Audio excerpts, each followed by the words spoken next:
Bon, David Bell, bonjour. Yes. Bonjour.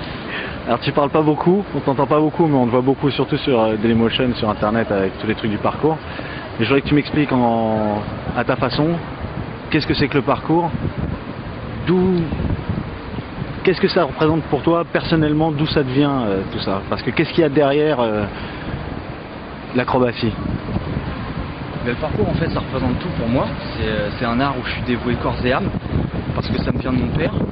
Et il a donné un sens au mouvement pour moi. C'est-à-dire qu'avant, j'ai fait de l'athlétisme, de la gymnastique, et je bougeais pour avoir une bonne condition physique, mais sans savoir vraiment à quoi ça pourrait me servir.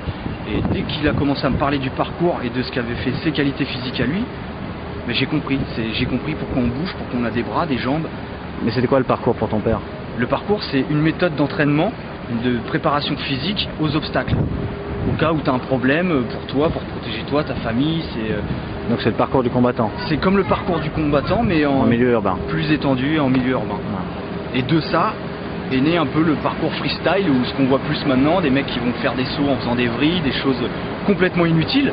Mais je comprends, parce que c'est comme le skateboard ou le roller, à la base c'est fait pour du freestyle. Il n'y a pas de côté vraiment utile. Alors que le parcours, c'est d'abord le côté utile, d'apprendre aux gens à avoir confiance en eux, d'apprendre à faire attention, parce qu'il y en a qui disent ah ils sont fous et tout, mais alors qu'on est peut-être plus attentionné que certains qui vont se planter dans des escaliers s'ils n'ont pas fait gaffe. Donc pour moi c'est ça, c'est un art, tu apprends à faire attention. Et après avec l'aisance, tu vois des jeunes qui vont s'amuser à faire des vrilles, des sauts dans tous les sens, et je pense que c'est l'extension de... Et pour toi c'est un art martial? Dans la philosophie. Dans la philosophie. Ouais, parce qu'il y a le côté martial, c'est la confrontation avec les obstacles. Alors que dans les arts martiaux, tu es obligé de faire mal ou de battre quelqu'un pour savoir que tu es fort. Alors que là, avec l'obstacle, là c'est juste la rencontre entre toi et l'obstacle. C'est toi contre toi-même. Et pourquoi la beauté du geste est aussi importante que l'exploit en lui-même? Je crois que la beauté du geste, elle reflète l'amour que tu donnes dans ton sport.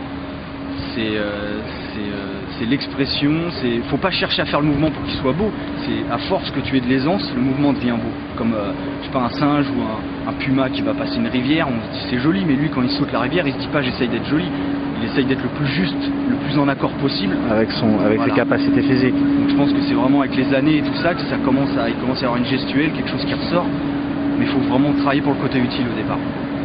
Donc vraiment, c'est arriver à se sauver d'une mauvaise situation à la base. Pas se sentir étouffé par les murs qu'il y a autour de nous et... Utiliser la ville au lieu qu'elle nous utilise, quoi. Voilà.